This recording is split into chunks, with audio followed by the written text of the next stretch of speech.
20, 30대에는 47만 명이가 일을 못하고 직업 대학 졸업하고 있잖아요. 이거 그러면 그 사람들이 내년에 할 수 있겠어요? 내년에 새로운 애들이 졸업하는데 그런 얘기를 하죠. 계급정을 떼라.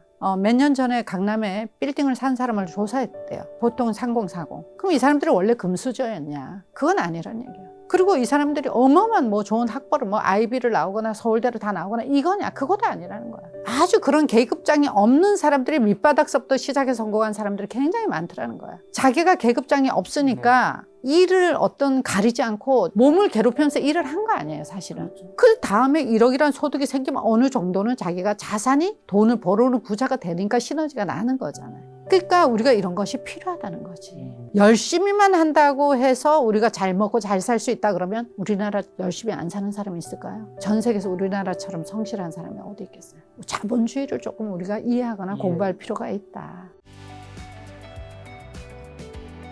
일본이나 중국 등에서 몰려오는 K-팝 팬들 보면서 게스트하우스를 운영하신 적도 있고 온라인 쇼핑이 활성화된 2000년대 초반에 온라인 판매업자에 대해서 도소매를 진행하는 등 어떻게 보면 대표님 사업이라든가 요즘에 하시는 인스타그램도 보면 시대의 트렌드에서 뭔가 사업 아이템을 좀 찾는 편이신 것 같은데 맞게 본 걸까요? 맞아요. 우리가 어떤 사람이 이런 얘기를 하잖아요. 우리 부모님들은 어른들이 인생의 운이 3번 온다. 맞아. 근데 저는 그렇게 생각하지 않아요. 인생의 운은 죽을 때까지 오는 것 같아요. 다만 우리가 누구라도 그 운은 이 순간에도 지금 오는 거예요. 근데 그것을 기회라고 생각하지 않고 알아채지 못하는 거죠. 제가 에어비앤비를 했던 것도 굉장히 우연이에요. 제가 캐나다에 아이를 데리고 유학을 갔었는데 방학 때 나왔거든요. 어느 날 딱 이렇게 얘가 유학을 떠날 때는 그런 일이 없었는데 딱 왔는데 외국인들이 수백 명이 트렁크를 끌고 우리 집 앞을 지나다니는 거예요. 보니까 우리나라 탑 엔터테인먼트가 다 걸어서 우리 집에 3, 4분 거리에 다 있는 거예요. JYP, FNC, 큐브 다 거기 있는 거예요. 그때 우리나라에 한류 바람이 불어서 전 세계에서 여기로 몰려드는 거예요. 연예인 보려고. 소속사 앞에 가면 볼 수 있잖아요. 깜짝 놀랐죠. 그때 우리 동네 사람들이 뭐라 그랬냐. 우리 동네는 그 청담동은 지하철 들어오는 것도 싫어해. 왜 조용한 동네에 이렇게 시끄럽게 외국 사람들이 와서 이러느냐. 이런 생각을 가졌단 말이죠. 저는 그 물밀듯이 들어오는 그 사람들을 보면서 그 바퀴 소리가, 트렁크의 바퀴 소리가 돈 소리로 들렸어요. 와, 내가 이 사람들 놔두고 캐나다로 돌아가야 되나? 이거 어떻게 해야 되나? 너무 안타까운 거야. 그때 제가 캐나다로 돌아가서 여기 한국에 사람을 시켜갖고 에어비앤비를 해야 되겠다. 왜냐면 저는 제가 무역을 하는 사람이기 때문에 에어비앤비를 접할 일이 많았잖아요, 외국에서. 그거에 대한 인식이 잘 돼 있잖아요. 그래서 우리 집에 4층짜리 건물이니까 여기다가 에어비앤비를 해야겠다. 이래서 제가 그걸 세팅을 했죠. 사실 아까 같이 온 분이 우리 집에 처음 온 손님이었어요, 첫날. 제가 그걸 관리하는 거는 어떤 플랫폼을 통해서 하는 거니까 제가 캐나다에 있으면서도 얼마든지 그 예약을 관리할 수가 있죠. 그런 식으로 제가 어떤 기회라는 거는 누가 가져다 주는 게 아니라 늘 내 주변에 있는 거예요. 제가 무역을 하면서 제가 홍콩을 옛날에 다녔었거든요. 지금 우리나라 서양난이 굉장히 많죠. 근데 하나도 없었던 시절이 있었을 거 아니에요. 그때 제가 홍콩에 갔는데 어떤 사람이 저를 바를 데리고 가더라고요. 거기 테이블 위에 예쁜 꽃이 있는 거야, 첨분꽃이. 우리나라는 동양남밖에 없었어요. 근데 꽃이 너무 아름답잖아요. 그때 제가 딱 보는 순간에 와, 저 꽃 한국에 수입하고 싶다. 저는 무역을 하는 사람이기 때문에 어떤 병이 있어요. 어떤 병이 있냐면 우리는 뭐든지 사람 빼고는 다 팔고 사겠다는 생각이 항상 갖고 있는 거예요. 그래서 외국에 가면 재래시장, 슈퍼 다 다니거든요. 그러니까 모든 것이 저한테는 수입의 대상인 거예요. 그걸 보는 순간 그랬는데 그때 이제 안 했던 이유는 우리가 검역, 그 병충해가 달려오잖아요. 그때는 그게 엄격했었어요. 그리고 제 본업이 있었고 패션이란 본업이. 근데 그 이후에 우리나라 몇 조가 수입이 됐어요. 누군가가 처음 시작한 사람이 있을 거 아니에요. 그게 제가 발견을 한 거잖아요. 저의 모든 사업은 발견을 한 거죠. 발견을 했는데 발견으로 그냥 그걸로 그치는 게 아니라 그것을 내 걸로 만들어서 실행을 했느냐 안 했느냐. 대부분은 제가 그것을 발견해서 해보는 거죠, 제가. 발견을 말씀해 주셔서 세상이 뒤집힐 때 부자가 되는 기회가 온다고 하셨는데 그럼 그 기회를 포착해야 되는 거잖아요. 결국 포착하는 거는 24시간 내내 그 생각을 하고 내가 많은 걸 보고 있어야 되는 건가요? 그러니까 아까 환경이 중요하다는 얘기하고 연결이 되는데 제가 26살에 7살에 서울에 왔다 그랬잖아요. 제가 압구정동에 있었고 우연히 친척이 이제 돈을 보내서 그 당시 엄청난 돈이죠. 그걸 보내서 집을 사라 그러니까 본인이 바빠서 못 오니까 저를 많이 믿었기 때문에 그때 제가 28살에 압구정동 삼성역까지 안 본 건물이 없어요. 말도 안 되는 금액이었어요. 그 당시에 87년, 8년도에 금액을 제가 다 알려줘. 아파트뿐만 아니라 지금 땅도 도산대로 일대가 얼마였는지를 다 알죠. 지금 아파트, 시골에 아파트 하나 가격이죠. 그때 두 채를 샀는데 하나는 이제 영동호텔 위에 그쪽에 이제 하나를 샀고 하나는 삼성동 섬유센터 그랜드 인터컨티넨탈 호텔 건너편은 섬유센터예요. 그 뒤에가 먹자골목이에요. 거기에 제가 단독주택을 하나를 샀고 네. 하나를 그 논현동 집은 4억 2천에 단독을 샀어요. 네. 그 당시에 우리나라 장관이라든가 이런 분들이 거기에 많이 살았어요. 논현동에. 그래서 큰 도산대로의 큰 대로의 바로 뒷골목이에요. 지금 이제 10층짜리를 거기 올려갖고 아직도 갖고 있는데 그 당시에 그걸 4억 2천에 샀어요. 60평에. 그리고 삼성동은 50평에 4억 9천에 사고. 근데 그때 그 시세를 알고 그 이후에 제가 여기 압구정동을 거쳐서 또 세월이 지나서 제가 삼성동에 무역센터에 사무실에 있었고 또 IMF 터지고 난 다음에는 또 청담동으로 내려왔거든요. 청담동에 내려와서 제 고객으로 온 사람들이 누구겠어? 청담동 사람들이잖아요. 그렇죠. 거기에 다 자산가들이었어요. 제가 소매 도매를 같이 했었거든요. 네. 그 사람들이 얼마에 그 집을 사고 어떻게 된 그 과정을 제가 수십 년을 다 본 거예요. 거기 온 손님 중에 하루는 안 돼 그러는 거예요. 자기네 어디 간대요. 빨리 옷 사갖고 가재. 자기네끼리. 어디 가는데? 지금 제가 가니까 타워팰리스. 예약해갖고 구경 가던 거. 그때 뭐라 그러죠? 미분양이었어요. 근데 그때도 예약제였나 봐요. 근데 저는 굉장히 그때만 해도 이 주상복합이라는 데 인식이 안 좋았어요. 제가. 공부가 안 된 거죠. 네네. 그분들은 저보다 나은 사람들이었죠. 네. 어떤 게 있었냐면 왜 빌딩 안에 집을 살아? 이런 인식이 있었어요. 집은 아파트는 몰라도 그렇지. 주상복합이 저한테는 빌딩이었어요. 네. 왜 저기다 그 비싼 돈을 주고 살아? 안 샀죠. 좀 안타까우셨겠네요. 많이요. 네. 뭐 그것뿐이겠어요. 트리마제. 캐나다에서 돌아왔을 때 트리마제 트리마제도 미분양이었던 걸 기억해요. 미분양이요. 네. 제가 10년 전에 돌아왔는데 네. 10몇 년 전에 아는 동생이 엄마 우리 나이 들어서 거기 같이 가서 삽시다. 손잡고 그래 가보자. 갔는데 13억 얼마였던 것 같아요. 근데 제가 뭐라 했냐면 한강뷰가 남아있느냐 없다는 거예요. 그 내가 아니 한강뷰도 없는데 그게 뭘 그때도 그런 거예요. 저는 이렇게 생각해요. 항상 우리가 뭘 하려 할 때 사람들이 옆에서 뜯어 말리는 게 있어요. 꼭지다, 막차다. 근데 30년 동안에 늘 기회였어요. 청담동에 제가 아는 저희 어머니가 거기 살았었는데 우리 집 뒤에 지금 에테르노 옆쪽으로 네. 낮은 그 다세대가 있었는데 주인이 한 5년 동안 3번 바뀌었나? 근데 이 사람들이 바뀔 때마다 따블을 먹고 나갔어. 우리가 막차다라고 하는 것이 사실 이 하이 인플레이션 시대 우리가 뭐 어디서 그러더구만요. 10년에 한 번씩 돈이 배로 찍힌다고. 그러면 집이 오른 게 아니잖아요. 돈의 가치가 떨어져요. 10년에 한 번씩 10조 찢던 게 20조를 찢는데 그게 말이 되겠어요? 10년에 한 번씩 그럼 부동산이 배로 오른다는 얘기잖아요. 돈을 배를 찍어내니까. 그러니까. 우리가 그 자본주의 원리만 알아도 이걸 왜 사야 되는 집이 오르는 게 아니구나. 돈 가치가 떨어지는 걸 알 거 아니에요. 그래서 그 이후로 부동산을 많이 사셨나요? 그때 제가 이제 막차지만 2005년도에 사야겠다 이래갖고 샀는데 지금 뭐 연예인들 산 빌딩 다 봤죠. 청담동에. 그때 제가 그 등기를 띄니까 그때 사신 게 아파트인가요? 빌딩인가요? 단독이에요. 단독 60평짜리. 네. 12억 평당 2천에 청담동에서 2005년. 2005년. 무려 20년이 지났네요. 20년인데 2천이라는 게 12억이면 지금 뭐 아파트 사기도 좀 작은 평수 살 수 있는 거잖아요. 네. 지금 평당 한 1억? 한 2억? 2억? 네. 이어져서 질문을 드리면 그럼 압구정동과 청담동의 슈퍼 리치들은 어떻게 부를 만드신 건가요? 다 이렇게 부동산일까요? 대부분의 이제 얼마 전에 이제 우리나라 부자들의 그 자산 분배가 어떻게 되냐 보니까 70%가 부동산 돼 있는데 이제 조사를 해보니까 우리나라뿐만 아니더라고요. 미국 같은 경우 우리나라보다는 좀 뭐 채권이라든가 주식이라든가 좀 이분하게 돼 있지만 그래도 부동산 비율이 많은 것 같아요. 특히 한국 같은 경우는 특히 그런 것 같아요. 근데 사실 우리가 고도 성장기에 부동산으로 몰빵했던 게 결국은 그 사람들이 부자가 된 것 같아요. 그럼 혹시나 뭐 부동산 투자 관련된 팁을 하나 주신다면? 글쎄요. 옛날 같은 그런 기회가 있을까 이런 말씀들을 하시는데 엄청나게 폭등하고 이런 거는 없을 수 있지만 결국은 우리는 땅 자체가 정해져 있고 항상 부족하다 그러잖아요. 집도 정해져 있고 쏠림 현상도 있고 그러니까 어디를 사느냐 이게 굉장히 중요하고 핵심지를 말씀하시는 거겠죠. 핵심 상권을 어디를 사느냐. 이것도 굉장히 중요하고 하나 정도는 있어야 되지 않겠는가. 결국 우리가 50대 초에 우리가 은퇴를 하잖아요. 그렇죠. 은퇴를 한다면 결국은 내가 일자리를 사실은 그 노동소득으로 내가 먹고 살기는 힘들잖아요. 그렇죠. 우리가 벌은 돈을 사실 대학 졸업하고 우리가 일할 수 있는 기간이 사실 한 20년, 25년? 길어봤자 30년. 30년인데 그 애들 교육시키는데 거의 우리가 몰빵을 하잖아요. 그렇죠. 그러니까 우리가 퇴직할 때 되면 사실 현금을 뭐 몇 억씩 갖고 있는 사람 몇 집 잘 되겠어요. 없죠. 또 애들 또 결혼할 때 뭐 그렇죠. 지참금 좀 챙겨주고 하면 그러면 우리가 그 남아있는 돈으로 부부가 50년을 살아야 되잖아요. 근데 이런 것 때문에 우리가 일을 안 하라는 얘기가 아니라 못할 상황도 될 수 있다는 거죠. 그럴 때를 위해서 내가 작은 집이라도 하나 갖고 있으면 신탁도 할 수 있고. 사실 연금을 갖다가 그렇게 연금 제도가 잘 돼 있는 건 아니잖아요, 우리나라가. 뭐 몇백만 원씩 한 달에 받는 사람 몇 프로가 되냐 이거야. 그런 거 없이 어떻게 되겠지 하면서 하는 거는 뭐겠어요. 자식한테 자식을 내 보험으로 생각하는 건 아닌가. 그죠? 요즘 시대는 그게 안 되잖아요. 그게 안 되죠.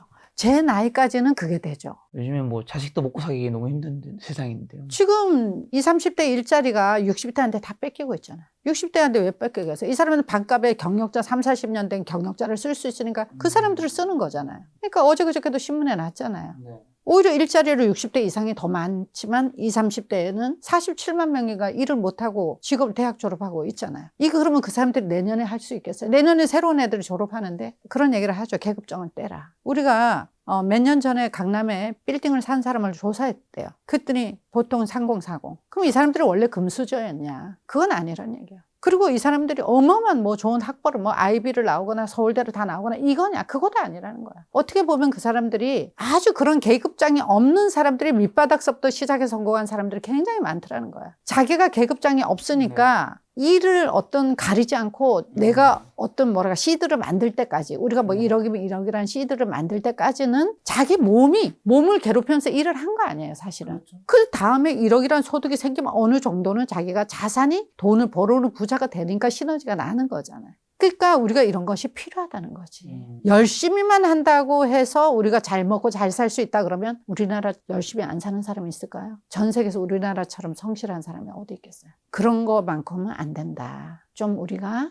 자본주의를 조금 우리가 이해하거나 공부할 필요가 있다. 자, 지금 방금 전에 또 청담도 얘기가 나와서 네. 지금 청담동에 살고 계시죠? 네. 청담동에 몇 10년 동안 사신 거죠? 제가 한 30년? 30년. 30년 동안 청담동에 살아보시니 좋은 점은 뭔가요? 일단은 자연스럽게 내가 사업하는 데도 도움이 되죠. 왜냐면 옛날에 내 아는 사람이 아주 싼 지금 다이소를 한 적이 있었어요. 100만 원을 매출을 일으키려 그러면 하루 종일 점심도 못 먹는다는 얘기를 내가 들은 기억이 있거든요. 그렇죠. 왜냐하면 저가의 제품이니까 지금 정말 많이 팔아야 되니까. 그렇죠. 그래서 제가 청담동에 있으면서 정말 요새는 뭐 다 무슨 커피숍도 생겼잖아요. 커피 한 잔에 몇만 원이잖아요. 근데 웨이팅이에요. 그 2층에 올라가서 앉아 있으려면. 제가 거기서 배운 가장 큰 거는 뭐냐면 비싼 고객은 항상 있다. 우리가 전 세계적으로 지금 굉장히 글로벌 경기가 어렵잖아요. 코로나 팬데믹에 지금 정치적인 상황에 모든 게 지금 너무 소상공인들이 어렵잖아요. 근데 부자의 몇 프로는 그래도 쓰잖아요. 그렇죠. 결국 내가 무엇을 사업을 하거나 뭘 할 때를 누구를 상대로 한 것, 대중을 상대로 할 건가. 그런 경우에는 저 같은 경우는 저는 그런 걸 선택했어요. 사업하는 사람이 대부분 중국산이 싸다고 중국으로 갈 때 저는 이럴 때일수록 저는 이태리 갈 거라 해서 이태리 사업을 다시 시작한 거예요. 나는 한 컨테이너를 팔 바에는 그거의 10분의 1을 팔더라도 하겠다. 왜? 나는 1인 기업이기 때문에. 옛날에 제가 조직을 갖고 직원을 7, 8명을 데리고 할 때는 할 수 있죠. 양으로 할 수 있죠. 근데 지금은 제가 혼자 산단 말이에요. 혼자 무역도 하고 여러 가지 사업을 하잖아요. 그럴 경우는 스마트폰 하나로 하는데 내가 이걸로 온라인으로 팔아야 되고 온라인으로 무역을 해야 되고 그러니까 어떻게 싼 거는 안 된다는 거죠. 그런 것들이 루비통이라든가 명품 거리에 매종이 있고 또 부자의 고객들이 어떻게 소비를 하는가 이런 거를 가까이서 다 보고 또 새로 생기는 어떤 레스토랑이나 옷가게들이 장사가 잘 되는지 안 되는지 이런 것들이 그냥 이 환경 속에서 제가 그대로 배우게 되는 거죠. 매일 산책하면서. 또 좋은 점은 뭐냐면은 어떻게 보면은 이미 부자가 된 사람들은 일반 사람들이 모르는 고급 정보를 서로 공유하는 것 같아요. 자기가 갖고 있는 게 10개라 그러면 정보를 다른 옆에 친구가 10개를 갖고 있으면 이게 합하면 얼마나 크겠어요. 부자가 되려면 부자 옆으로 가라는 얘기가 결국은 그 사람들이 저녁 먹으면서 차 마시면서 만 테이블에서 나오는 얘기가 우리가 돈 주고 1,000만 원, 2,000만 원 주고 배우는 고급 정보가 아닌가. 이런 것들이 제가 거기서 받는 혜택이 아닌가 이렇게 봐요. 30년 동안 살면서 느끼셨던 거. 그렇죠. 친구들이 다 거기에 빌딩을 갖고 있고 또 자산가들이고. 저도 느끼는 게 제가 예전에 한 10년 전쯤인가? 뭐 그때쯤에 청담동의 이제 어느 유명한 카페에서 커피를 마시고 있었어요. 네. 이제 바깥에 야외 좌석이 있는 거기서 마시는데 그 형님은 이제 강남 3구에 집이 있었어요. 그래서 네. 커피 그 젊은 사람들이 많이 오는 카페였는데 막 이제 막 다들 이쁘게 입고 온 거예요. 네. 그래서 그 형님이 나 커피 마시고 있다. 그 형님 저한테 도윤아 여기서 강남 사는 사람이 몇 명이나 있을 거 같니? 10%도 아니야. 여기 다 좋은 데 하니까 다 서울에나 아니면 경기에 있는 사람들이 다 여기 와서 놀다가 가는 거지. 여기에 진짜 강남인 사람들이 그만큼 이제 강남 상부에 사는 사람이 우리나라 전체 인구의 사실 1%도 안 될 거잖아요. 맞습니다. 그래서 우리도 그런 얘기 하거든요. 쓰레빠 신고 오면 반바지, 이제 겨울에 주민이- 반바지 입고 나온 애는 주민이고. 그래서 우리가 분당선이 생겼을 때 압구정 로데오에서 이제 로데오역에서 분당선이 연결되거든요. 네, 맞아요. 그때 분당 사람들이 뭐라 했냐면 야 이제 우리는 살았다. 우리 상권 살아나겠다. 그게 착각이죠. 아니 강남 압구정에 있는 사람이 왜 분당 가서 밥을 먹어요? 분당 사람이 압구정도 바로 오는데 쏠림이 더 심해지는. 바로 그겁니다. 우리가 핵심 하는 이유는 일자리를 찾아서 오는 거잖아요, 결국은. 그렇죠. 그러니까 지금 지방의 반값이다 이런 게 얼마나 많이 얘기가 나와요. 결국 일자리 찾아서 부동산에 이동을 하니까 이런 거를 우리가 공부를 안 하고는 학교에서 안 가르치잖아요. 답답한 거는. 오늘 아침에 신문 났다고만 매경에. 뭐요? 초중고 애들이 경제 개념이 전혀 없어서 이걸 어떻게 가르칠까? 그건 가정서부터 가르쳐야 되거든. 그래서 제가 하는 얘기가 요새 아니 신문사에서 나한테 상주를 안 오나? 제가 매일 신문을 사람들이 안 읽으니까 전 종이신문을 읽거든요. 4-5개를 읽어요.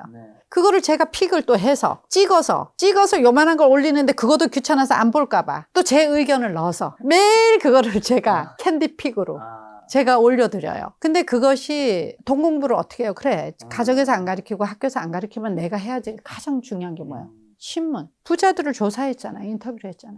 당신은 돈 공부 어떻게 했어? 신문을 읽었다. 제가 30년 전에 TV에 출연한 게 있거든요. 저를 일주일 쫓아다니면서. 저는 몰랐는데 얼마 전에 그 영상을 딱 보니까 신문을 제가 엄청 많이를 그때도 4-5개 펴놓고 가위로 오리고 있더라고. 영상에. 저희 아버님이 사업을 하시면서 경제신문을 그 어릴 때부터 늘 보셨어요. 읽을 게 별로 없었잖아. 그땐 책도 없어. 대망 이런 것밖에 없어. 대망 시리즈. 그래서 신문을 읽고 하루 종일 읽으시는 거예요. 경제지, 매경, 환경 뭐 보시는 분들이 꽤 많았죠 옛날에. 그렇죠. 그래서 이제 그 어릴 때부터 아버님이 저한테 주신 유산이 신문 보는 거.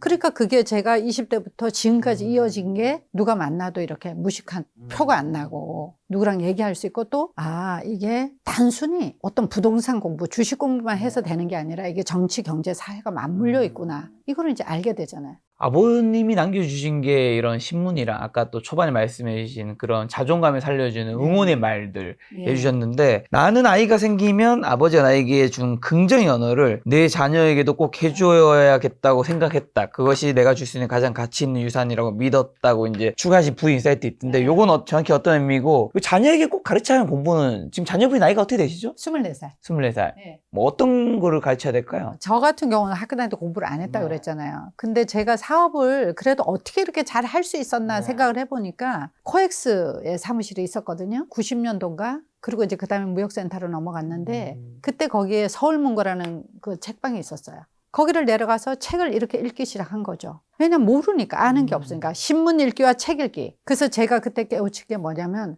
아이가 영어 수학을 몰라도 책만 좋아하는 애로 키운다 그러면 얘는 밥 먹고 사는데 지장 없겠다 이래서 제가 청담동에 도서관까지 냈잖아요.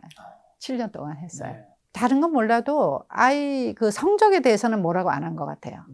근데 이런 그 독서, 책을 더 가까이 하는 애로 이제 제가 습관을 들여준 거. 아무리 번역기가 있다 해도 외국어. 이제 시장 자체가 하나의 시장이 아니잖아요. 우리는 세계가 하나의 시장에 살고 있잖아요. 취직을 할 때도 한국에서 막 박터지게 싸우는 게 아니라 언어만 안다 그러면 내가 일본에 가서도 일을 할 수가 있고 미국에서도 일을 할 수 있는 세상이잖아요. 판매를 하는 것도 마찬가지고 언어를 가르쳐야겠다. 이래서 영어, 일어, 뭐 중국어 이런 식으로 해서 여러 나라에서 영어로 중국어를 다 할 줄 아나요 아드님이?